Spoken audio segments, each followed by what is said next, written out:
natin ang founder and chairman ng KME or Kilusang Makabansang Ekonomiya, Ginoong Jaime Regalario. Good morning, Sir Jaime. Si Peter Atrica po ito sa Balita Patan sa DZMM.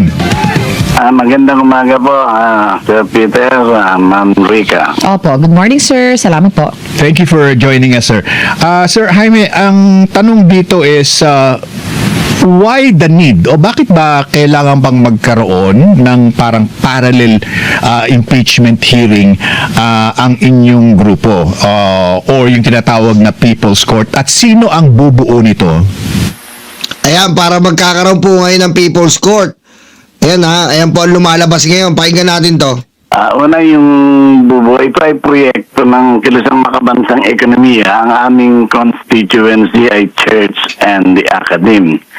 Meron kaming 3 obispong miyembro ng Catholic Church at isang Archbishop ng Orthodox Catholic Church. At maraming mga congregation ng simbahang Katoliko at may mangilan-ngilan ding miyembro ng Protestant Church. Ngayon, ang pangalawang uri ng constituency ay yung Academe at may mga miyembro kaming sa UP, San Beda, UST at PUP.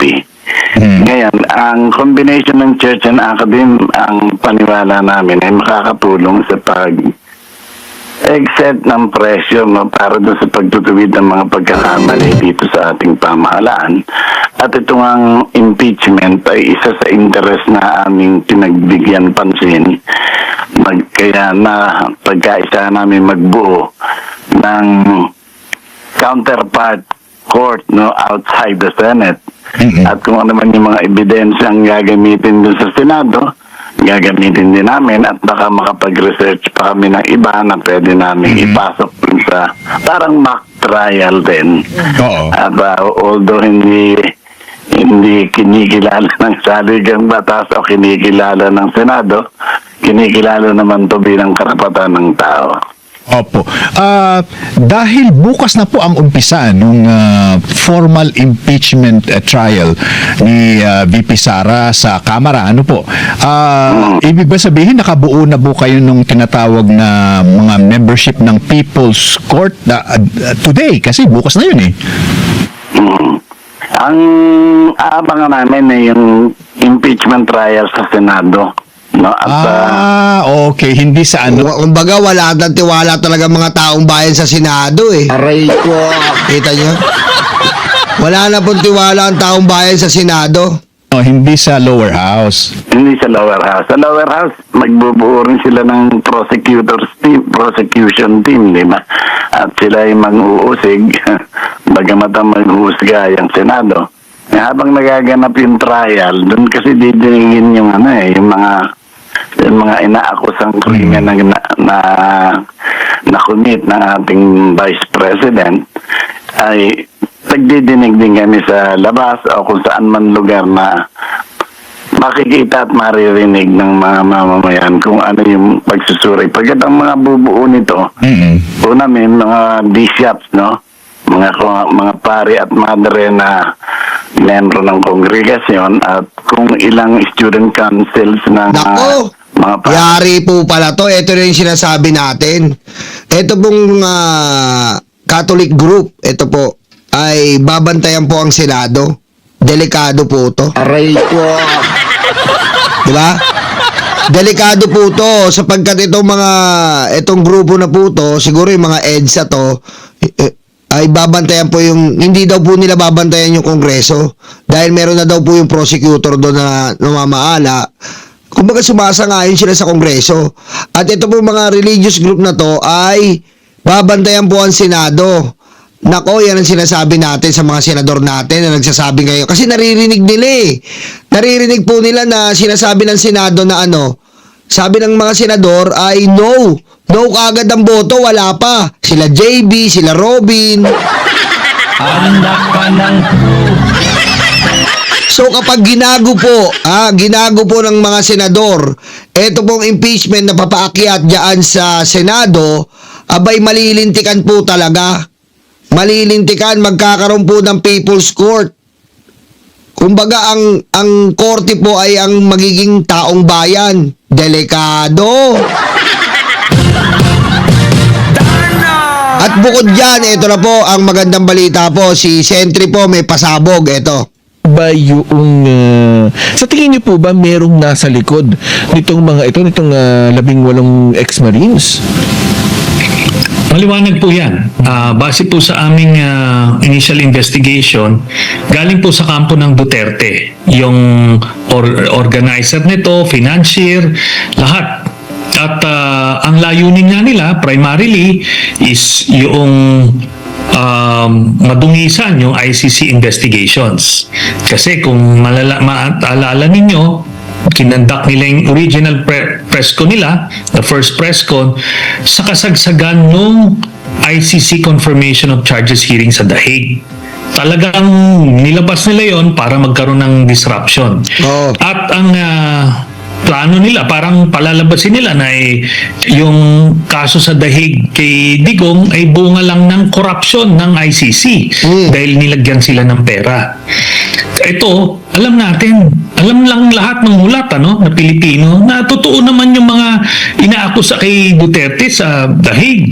Libo-libo yung nangamatay ng mga panahon na yun, pinagmamalaki nila yun. Diba? Pati yung mga supporters sila, pinagmamalaki, ginagamit pa yung pambanta dun sa mga kumukontra doon. Tapos, ngayon, itinatanggi na nila. Diba? So, yan. Pangalawang objective nila ay ma-preempt, ma-divert yung Kaya nga alam mo, Mike Defensor, mahiya ka sa balat mo. Ha? Mahiya ka sa bingot mo, Mike Defensor. Nakakahiya na yung... Hindi ka ba nahihiya sarili mo? Salabat na yung kwento mo. Tanga na lang po maniniwala kay Mike Defensor. Tandaan niyo po. Ha? Unang-una, gaya nga ng sinabi ko sa inyo, anong party mo dito? Wala, hindi ka mayor, hindi ka congressman. Isa kang epal na kupal. Diba?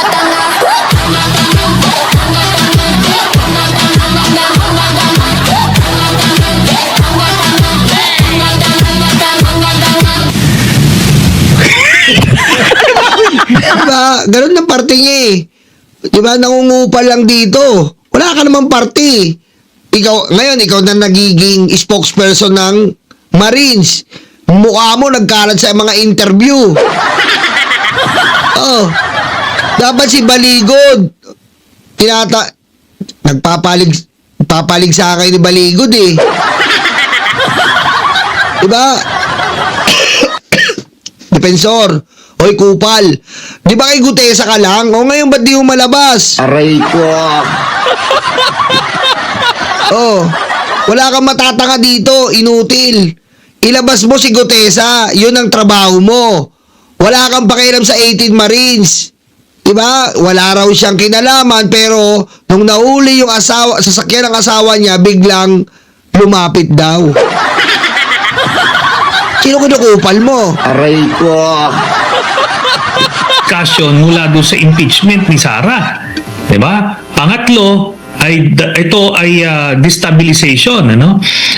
They were hoping na nung lumabas yung 18 na dating sundalo, ang mangyayari ay magdudulot ito ng pagpatalsik sa administrasyon ni President Marcos. So, yan yung mga layunin nila. Kaya, tinayanan nila, tinodo-todo na nila yon. So, na-identify na namin kung sino yung nasa likod niyan. At ngayon, malapit na, malalaman na rin natin yung buong storya.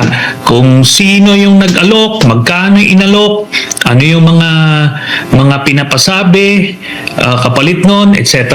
So, konting entahin na lang po at isa-isa nang bibigay ang mga yan. Kita mo? Alam mo, kalokohan po yan. Ito po papakita ko lang po sa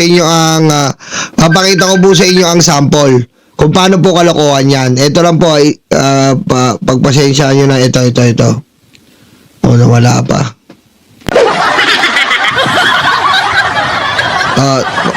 Papakita ko po sa inyo kung paano kalokohan yung 18 Marites na yan. Dali lang po Asan na ba yun? Na-delete ko yata. Wala nga. Ngayon lang po.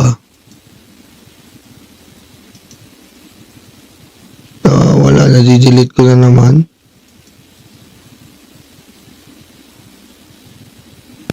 Na-delete Ngayon lang. Asan na ba yun?